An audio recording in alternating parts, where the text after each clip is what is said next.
name is Hamenta Adhikari. Hi, my name is Nicole Little. Hi, I'm Pemba. Hi, I'm Rosie Sam, and we are Reunited Youth providing social support for newly arrived refugee students. So these schools are the three main schools that we focus.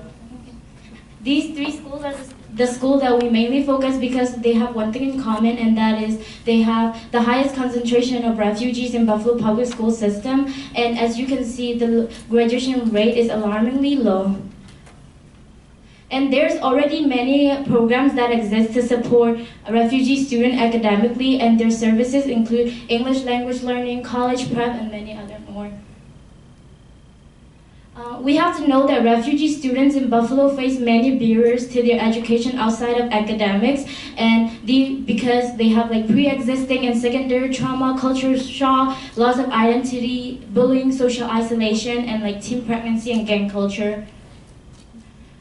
Refugee students face depleted social system due to life experiences and relocation. Of course, education assistance is good. It's really good, but they need that extra social support and help guidance as well to lead them to have a healthier lifestyle and help them like a healthier transition. So our main goal is to facilitate a two-tier social support structure for newly arrived high school age refugees in order to improve both short-term health needs and also positively influence long-term health needs. We're going to focus on a positive growth model because many interventions focus on a deficit approach and that reflects Western medicine and Western way of handling things. So if we believe if we focus on a more positive growth, we can connect more with the refugees, and it will result in it will have like effective results for our intervention. So we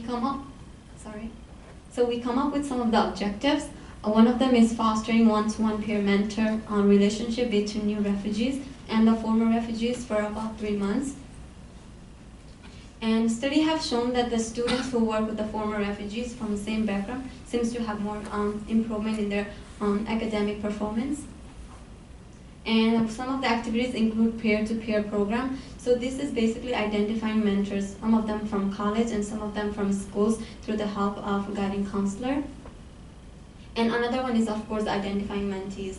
With the, again, help from a guiding counselor, we're going to find some mentees and match peers. So recruiting social worker to match profiles to identify potentially beneficial relationship and conduct a match visit to introduce mentor and mentees. Evaluation, so this is conducting an interview once often to see the progress over a period of time. And these are just some activities that's going to be occurring between the mentor and the mentees. And another objective includes creating a year-long youth group that holds a group session once every month for the same students and mentor, which will be focusing on health and well-being. And again, these are some activities. One of them is recruiting volunteer interns. So basically, we're going to recruit some students who are related in health-related majors, who act as coaches, and planning content and activities, but with the permission from the parents, and evaluation again to see how the progress is going and if there's any changes needed. Again, these are some of the activities that's going to be done, such as going to fitness center, taking like yoga classes, going to community outreach, and volunteer service. So to better understand health from a public health perspective, it is very important to not only look at the behavioral factors, but also the social determinants of health, because it's very essential to understanding like the health and well-being of like the population and just. Yeah. So some of the social determinants of health that we identified are neighborhood, physical environment, education, social environment, income, and food. And the two social determinants of health that our group is focusing on is education and social environment. So basically our intervention is peer-to-peer and youth group, peer-to-peer being the refugee student being linked with former refugee, and the youth group, which consists of like programs that would benefit their health. Basically, there will be two-tiered social support, which allows students to receive support no matter of their social complex.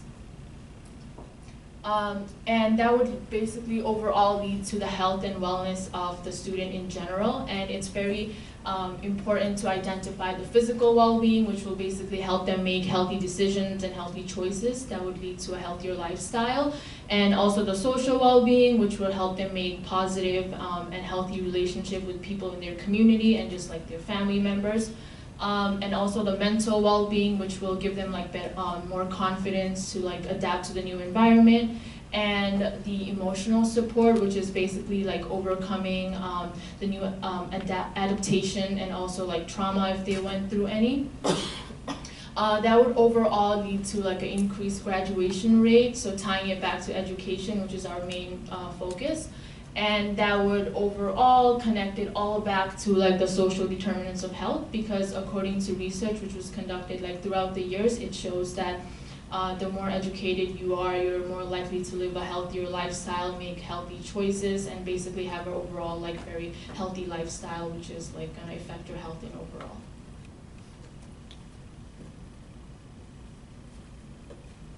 All right, so besides these benefits that we just stated, so aside from those, we're hoping that this program would benefit mentors and mentees outside of health as well, so networking opportunities and developing new skills for mentors, the enhancing skills of helping others, and leadership skills and gaining fresh perspectives. It would also help the parents, the mentees could help connect family members to community services and programs, and better the parent-child relationship.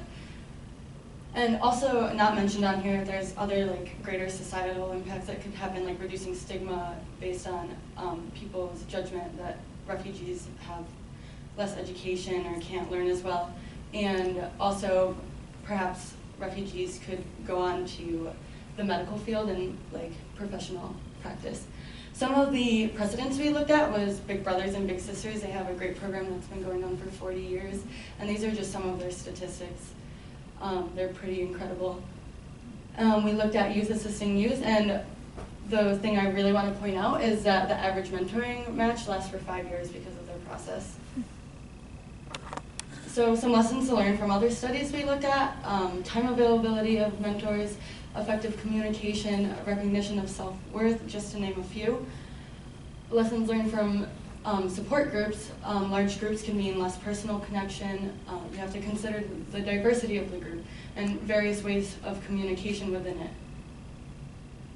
So some further challenges. Building parental trust is a big issue we might face. So we have to be sure that there's effective communication, not only between the organization working with the parents, but also between the mentor and the parents, providing background checks, home assessments, and guaranteeing safe spaces and activities.